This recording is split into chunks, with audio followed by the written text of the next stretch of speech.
What's up, everybody? Welcome, ladies and gentlemen, and everyone in between. Grab your vices, chill out, and let's get straight to it.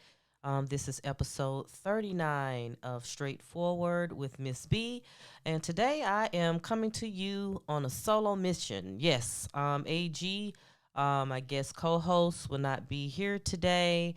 Um, I kind of, well, I kind of just told him he didn't necessarily have to participate on this particular episode because I wanted to get a little bit more in depth and informative, which we don't normally do. When him and I are together, we're laughing, we kikiing, we have banter going back and forth, and we just talk about kind of like the hot topics and pop culture.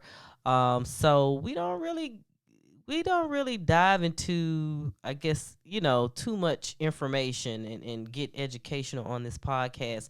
I feel as though for me, I do that better solo.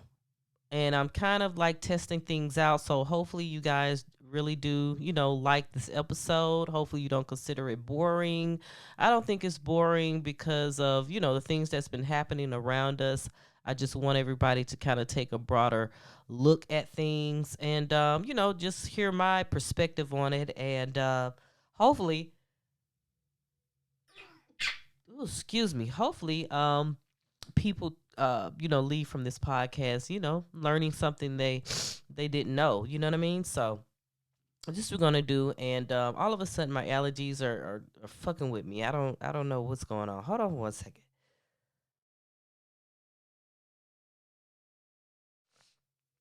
Okay, sorry about that. Hopefully I don't keep sneezing through this sneezing through this particular episode. Oh my god, I can't believe that I'm just sneezing out of nowhere. Like, ooh, excuse me. I don't know how many people, ooh, besides myself, that have to deal with allergies. And for me, it seems like at night, for some reason, my nose just start getting very, very stuffed up. So I do apologize in advance if you do hear me sniffling and sneezing during this particular episode, but I don't mean to do it on purpose. So just bear with me. Usually we would start off on the podcast just kind of recapping our weekend. My weekend was pretty chill weekend. Nothing really stood out. Just took some time to myself, chill out. Had my grandma over here as well. For those of you that do not know, I am kind of like a co-caregiver for my grandmother.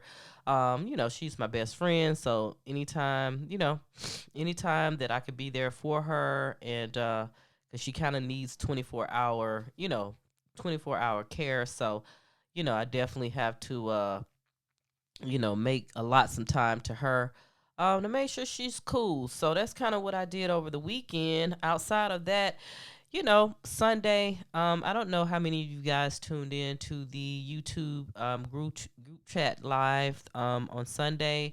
So we came back after about a week or two hiatus, and we had a pretty good episode.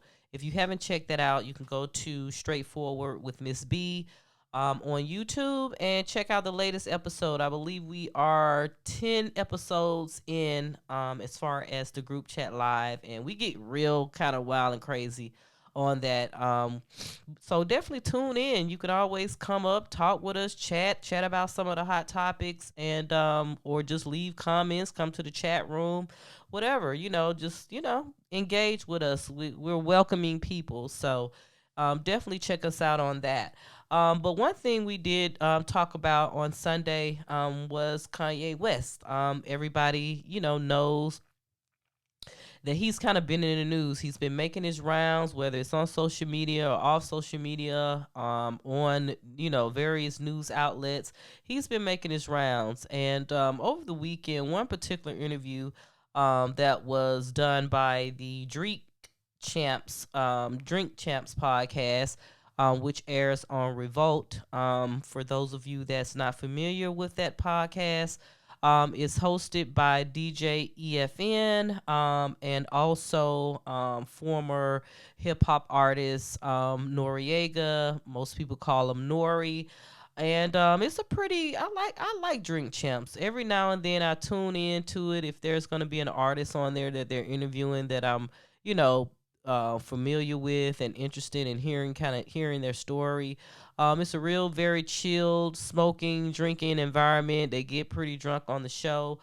So 9 times out of 10, when you're, looking at their program, you know that the artists or celebrities that they're interviewing going to end up, possibly saying some things out of their mouths that will be a little bit outrageous, so it's always good to look at Drink Champs, just to see what somebody's going to say, while being a little bit inebriated or intoxicated. So Kanye West, of course, he has been coming out with all these anti-Semitic statements, talking about the Jews. He's also, been bringing up, bringing up George Floyd, and he just been, on his, usual thing, his usual ramble.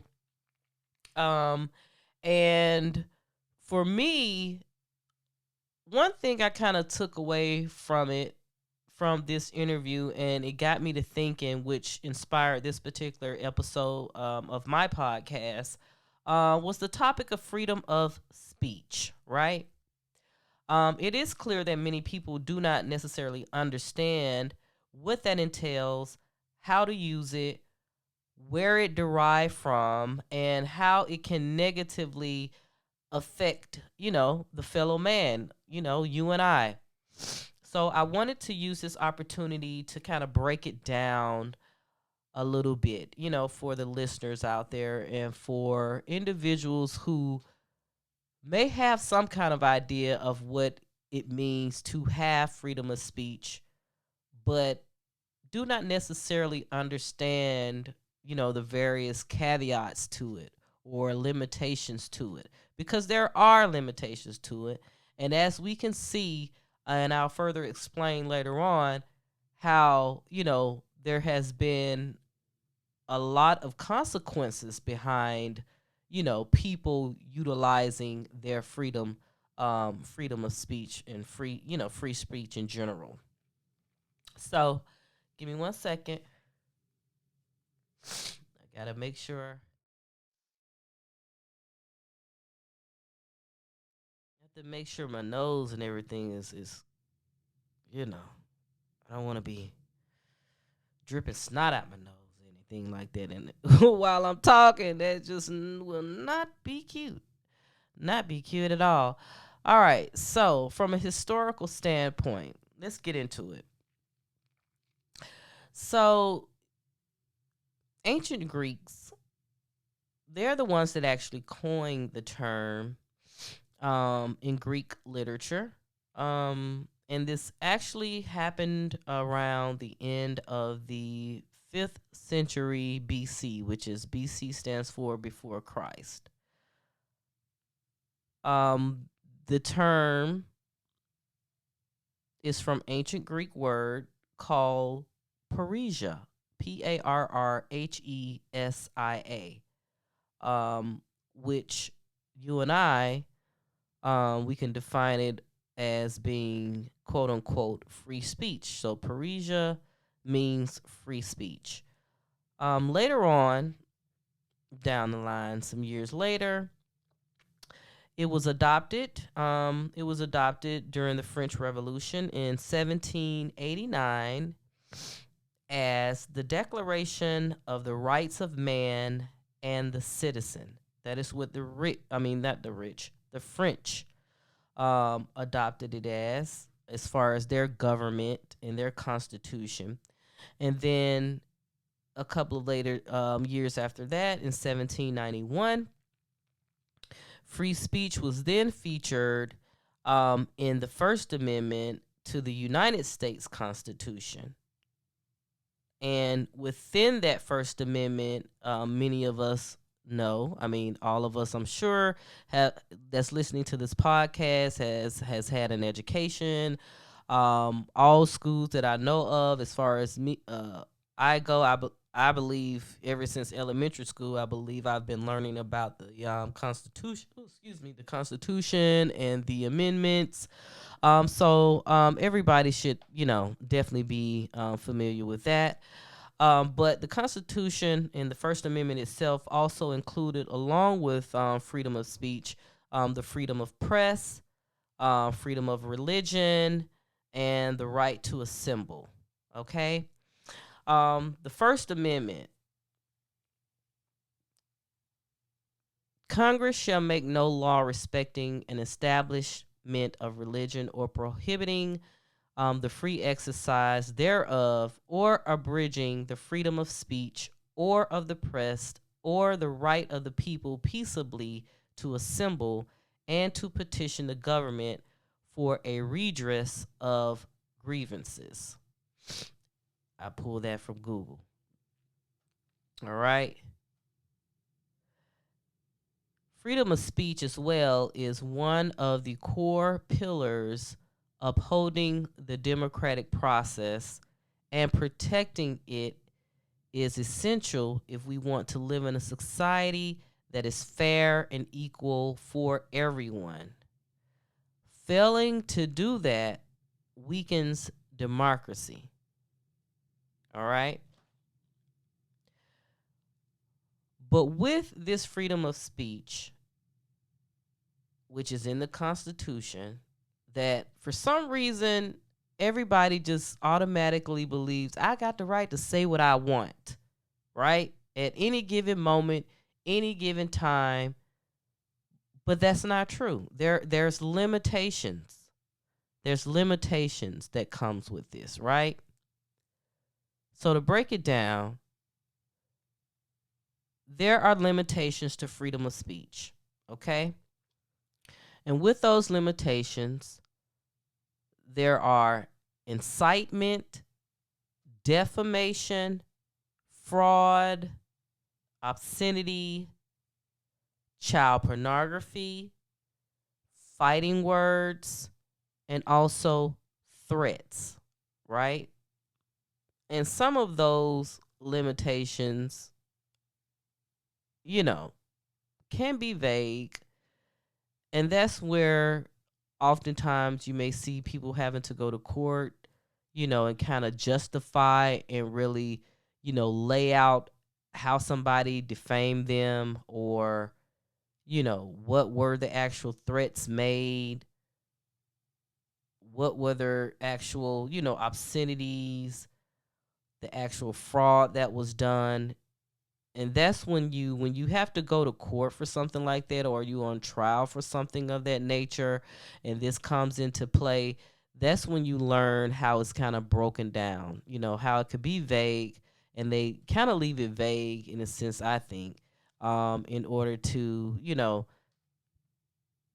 in order to either, impose some sentences, or impose some, just some financial settlement, grant some financial settlements and things of that nature, when we're thinking about it from a legal standpoint, right? But a lot of times when we're thinking about celebrities such as Kanye West, and when we see them out and about, and, you know, having interviews with CNN and CNBC, or Pierce Morgan, or Drink Champs, or The Breakfast Club, as much as they want to be free thinkers and believe, because they are a human, living in this world, specifically being a part of a democracy here in the United States, that they have the right to say what they want to say. But that, as we know it, is not the case at all, right? So, one of the questions that I had was that, does freedom of speech actually exist in our space? And when I say our space, in our world, in our country, does it? I don't think it does, because there have been lately, I'll say within the last 10 years, 10 to 15 years, we have seen, you know, not a whole lot, but we have seen quite a bit of instances where someone's words got them in trouble, right? And not only did it get them in trouble, but they ended up having to pay hefty um, dollar amounts because they were sued, right? But before we get to answering that question, does freedom of speech actually exist? You know, I just want people who's listening to this podcast to just think about a couple of things. When we think of these media outlets, um, as outrage, Kanye says or implies that is ran by the Jews, which most of the major news outlets are. Um, when we think about religious groups, we can even think about hate groups as well. They all tend to vocalize, through either spoken word, mouth to mouth type of situation, or through some form of press, whether it's their own religious pamphlets, doctrines, things of that nature, or through the press of newspapers, through the press of magazines, through the press of, TV media outlets, things of that nature. They utilize those different platforms to express their belief systems, things that they believe in, right? And they're trying to, people do it for various reasons. Some people do it to, um, hopefully gather maybe like a cult like following of other individuals who share the same beliefs. Some people do it for monetary value. You just never know why people, utilize their freedom of speech in these ways. Um, but a lot of times when they do vocalize how they feel, um, you will always pretty much, in this day and age, you are always going to have a group of individuals who, you know, who won't believe you, call you a liar, say you going against the grain, you know, a hater, if you want to call it that. So you're always gonna always have the people who follow you and understand and understand the rhetoric and is okay with the things that you're stating and believe in, and then you'll have that other group of individuals who won't, they just don't like you, you know what I mean, and don't like anything that you say.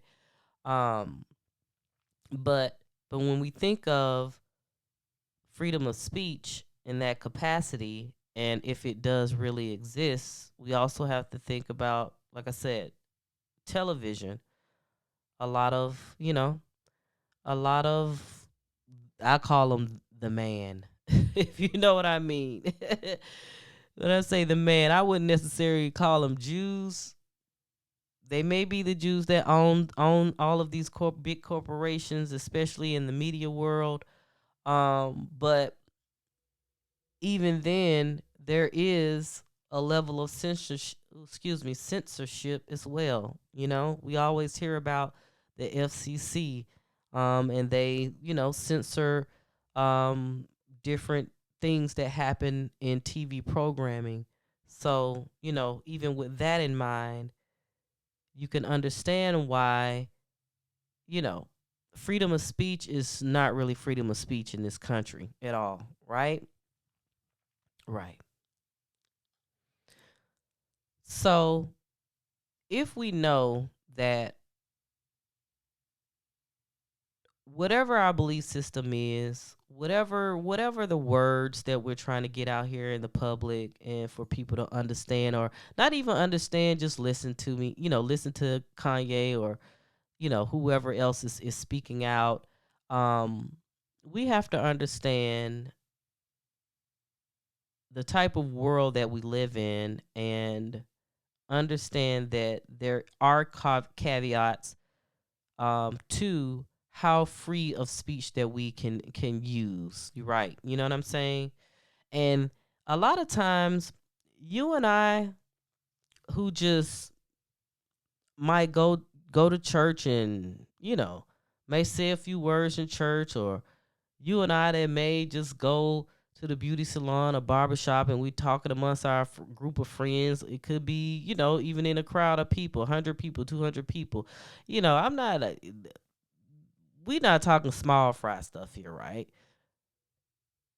When it comes to these limitations to freedom of speech, usually you will see people who have a very, very huge following. They are very influential to people. When they speak, they know that others know that there's going to be thousands of people who's going to, grasp on to what they're talking about. So we're talking about the Kanyes, we're talking about, the Beyoncés, the Jay-Z's, we're talking about, people in the celebrities, LeBron James. Like, these people have huge followings.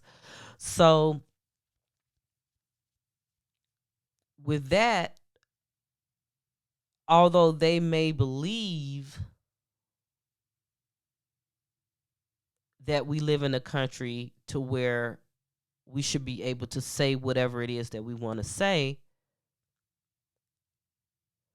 because they are so influential,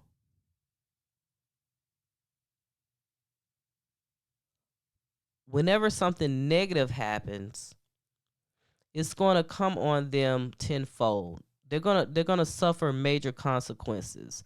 And as I mentioned earlier, a lot of times that these consequences is in the form of um, thousands, and in some cases millions of dollars, right? Speaking of Kanye,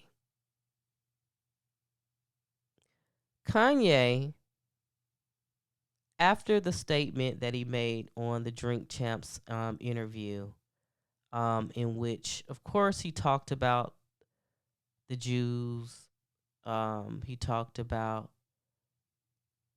a lot of other things, but the one thing that kind of outraged everybody. Now, mind you, this Drink Champs interview was up. They premiered it over the weekend, and I believe in 24 to 48 hours, it had garnered almost like 1.5 million, 2 million viewers within that short time frame.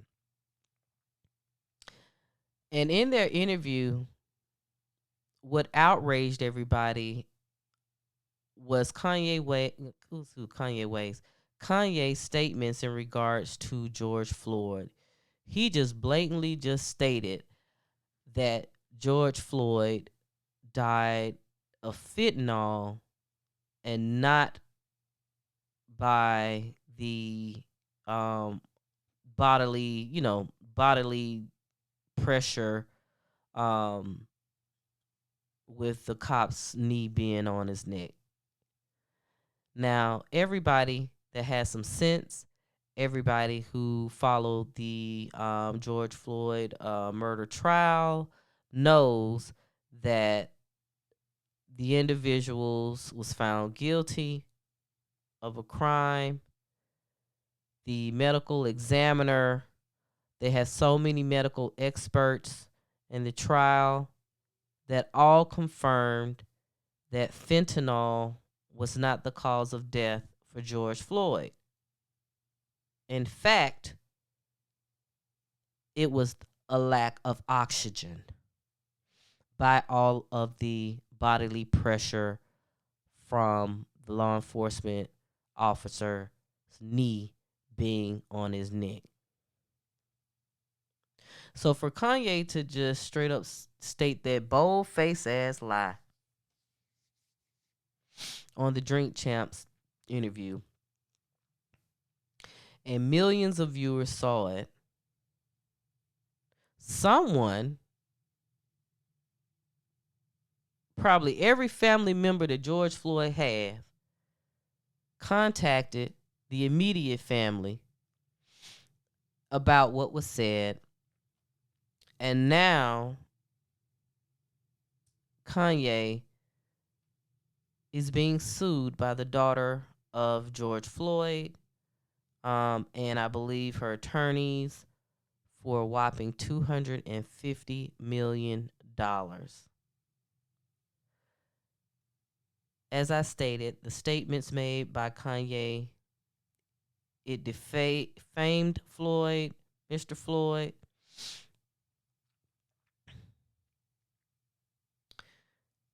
And this is just part of the consequences that Kanye is now going to have to deal with because of the lie that he told. Is it justifiable? Meaning, George Floyd's family suing Kanye? Yes, it is. They have every right to sue Kanye. Now, whether or not they end up getting $250 million, who knows? They may end up just settling for some undisclosed figure. Who knows? But this should be a teachable lesson for everyone who thinks that freedom of speech is literally freedom of speech, but it's absolutely not. And we need to hurry up and understand that. Not only, and before I go to the next person, because it's all about making a point here on this podcast today. Before I go to the next person and talk about their situation, Kanye West, did actually go on Piers Morgan, and if everybody know, Piers Morgan is British, I believe, French or British, but he's a pretty aggressive media personality, news guy. But he recently talked to Kanye West. Kanye West gave somewhat of an apology, and I just wanted you guys to kind of hear his apology. Now, this is post the Dream Champs interview and post news of news coming out that the family was going to sue him. And this is kind of what they kind of talked about, right? And this wasn't really about George Floyd, because he didn't apologize directly to George Floyd's family, but this conversation between Piers Morgan and Kanye was about his anti-Semitic comments that he made. Saying DEFCON 3 on Jewish people. Are you sorry you said that? No. I think it matters. You should be. Absolutely not. You should be. Absolutely not. Yeah, but yeah, you should be. Absolutely not. When you insult the Jewish people and say you're going DEFCON 3 on the Jewish people, that is as racist as anything you say you've been through and any pain that you've experienced. It's the same thing. Racism is racism. And you know that, I think, don't you? Yeah, obviously. That's why I said it. So you said it knowing it's racist? Yes. I fought fire with fire. Okay. I'm not here to get hosed down. At least that's honest. A different type of freedom fighter. You know, I will say I'm sorry for the people that I hurt with the DEFCON, the confusion that I call. I feel like I cause hurt and confusion. And I'm sorry for the families of the people that had nothing to do with the trauma that I had been through, and that I use my platform where you say hurt people, and I was hurt. And that's Kanye's half-ass apology. I mean, that's the only way that I could put it. That's his half-ass apology. The fact that he hasn't made a formal statement yet in regards to George Floyd and the lies that he told is absolutely crazy to me. And just a little backstory about that, why he stated what he said on the Drink Champs interview is because he have been um, him and Candace Owens crazy ass. Basically they've been, I guess, chit chatting and comparing notes lately, and she produced some documentary that basically was um, debunking, the whole situation involving George Floyd's death. And in the documentary, basically, they was trying to point out that it was actually fentanyl that killed George Floyd, and that's where he got that from. And he's just been spewing that lie from pillar to post, from media outlet to media outlet, anywhere he can get it off of his chest. And I hope that this Drink Champs interview was the last time he says that about George Floyd. And they need to put a gag order with this lawsuit too. They need to end up just doing a whole gag order, like you can never ever say George Floyd out of your mouth ever again in your lifetime. And that's what needs to happen. But back on freedom of speech. All right. So this podcast is about kind of breaking down what freedom of speech is, its limitations, and how it can affect you negatively, and the consequences that can come behind it. Another individual that I wanted to bring up in this type of situation was Alex Jones. Alex Jones is a well-known alt-right conspiracy theorist slash radio show host who was ordered basically to pay 8 victims' families of the Sandy Hook school tragedy, and also ordered to pay an FBI agent $1 billion. And this was another situation where someone who's very influential, like I said, Alex Jones is a very well-known radio host. Like I said, he's known for all of his conspiracy theories. That type of rhetoric is what he's known to spill, and the things he said about this school tragedy was just complete lies. And he had been talking this for years. Basically what he was saying was that the situation, the tragedy that happened, was a government hoax. But in fact, this was a real life situation that the government had no ties to whatsoever, where 20 first graders and 6 teachers were killed.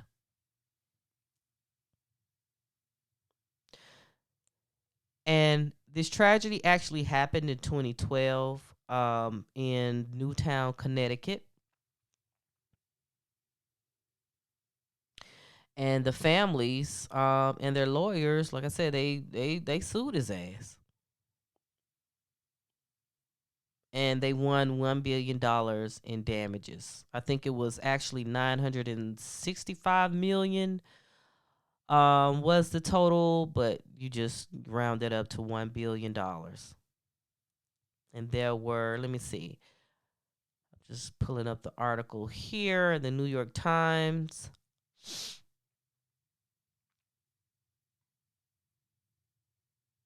Said the families and the lawyers stood in silence as the court clerk read one by one the sums awarded to each of the 15 plaintiffs in this case. After court was adjourned, they hugged one another quietly and was weeping as well. The largest award, financial award, went to someone named Robbie Parker, who received $120 million out of that $1 billion.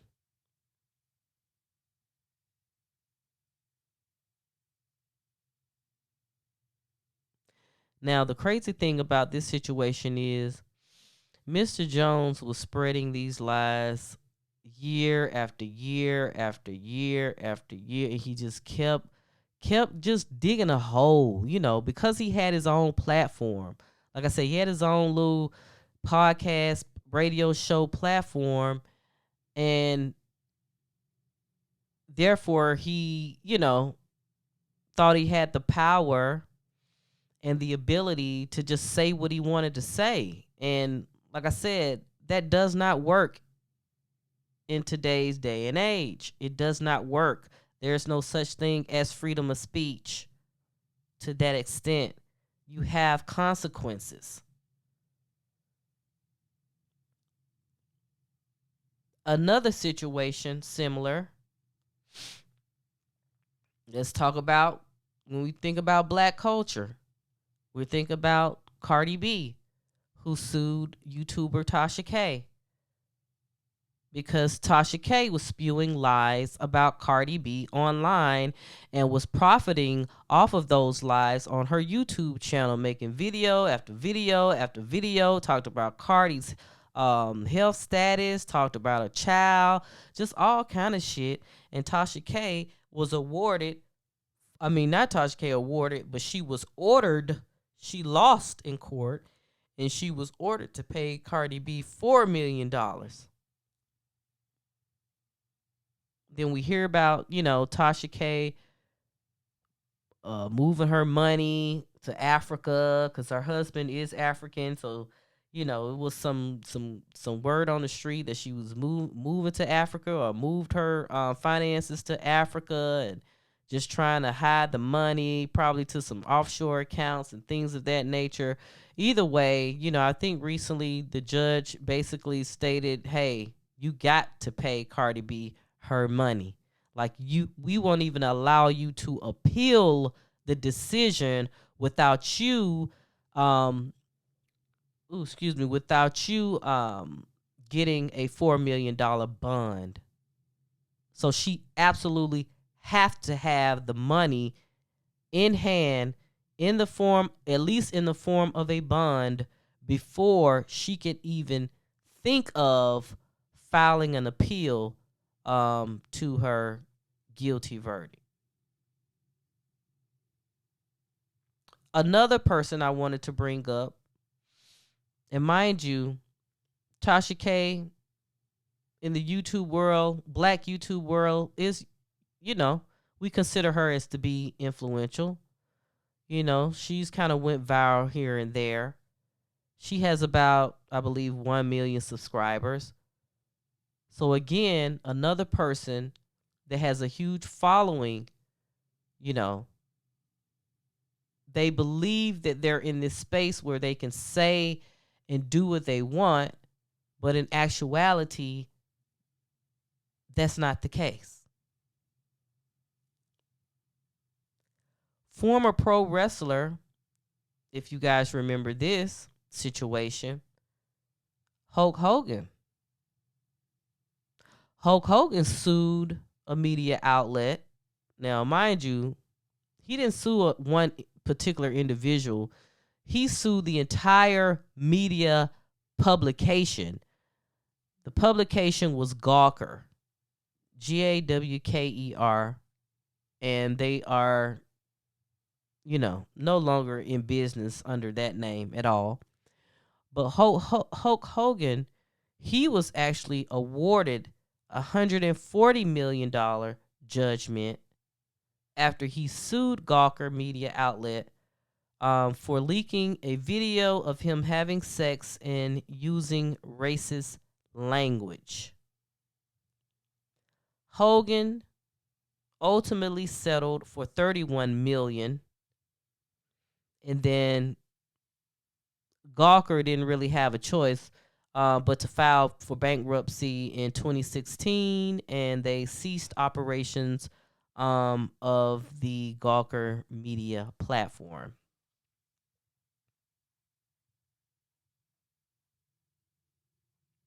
So I wanted to bring up these individuals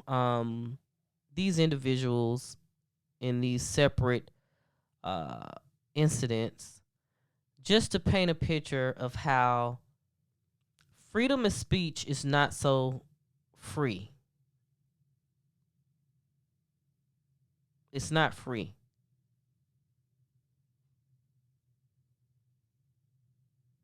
So for individuals, especially, I would say this. If you're someone now, you can, if you have a small platform, you might have a small group of followers. Yeah, people probably won't even care. I probably can utilize this podcast now and just kind of say whatever the hell I wanted to say, right? But I'm of course I'm very smart. I'm smarter than that. But for people who might have smaller platforms, small amount of followers, you can get away with probably saying whatever you want to say at this point in time. But the larger you get, the more that you grow, the more influence that you have, you're going to understand quickly that it is extremely difficult for you to say. But hey, if you're somebody like Kanye that's a billionaire and who don't really give two fucks, then hey, keep saying what you got to say, saying what you have to say. But one thing that Kanye is quickly understanding is that you can't defame somebody, alive or dead. You cannot spew lies about people, for millions of people to hear and think that you're going to get away with it. And now that he's been talking about the Jews, I am kind of eager to see how this is going to affect his business relationships. He's been going on this rampage against Adidas. He had things to say against Gap. He's been talking about the late. He was talking about Virgil. Rest in peace, Virgil, who used to be a mentee of Kanye's, but ended up kind of surpassing him and ended up, working for Louis Vuitton and designing a lot of their, culture shifting designs. And he started kind of, not backstabbing Virgil, but just speaking down on him and just jealous. But I am eager to see how Kanye's business relationships are going to kind of end up being now that he said these things about the Jews. We truly going to see with Kanye what the Jews are about. And we can kind of start to see that happening because there are many outlets that's they're just turning a blind eye. They're turning their heads to Kanye. They're giving him their ass to kiss because they would not allow him to be on their program because he's so unpredictable in what comes out of his mouth. He could be there and anything will come out of his mouth. Remember when he said George Bush don't love black people or something to that effect? Remember that years ago? So he's not predictable. You don't know which way he's going to come. And for Drink Champs interview, Noriega did come out afterwards to apologize for the situation, which Nori should have stood on 10 toes. Nori knew he was in it to, gain a little bit of clout off of the interview. But to come back on the not Drink Champs, on the Breakfast Club with Charlemagne the next morning, acting as though you didn't know, the interview was going to get this much backlash. Come on now, dude. Nori, come on. You just trying to save face. But you was in it for the clout. It was Kanye West. You knew Kanye West was going to bring in the views.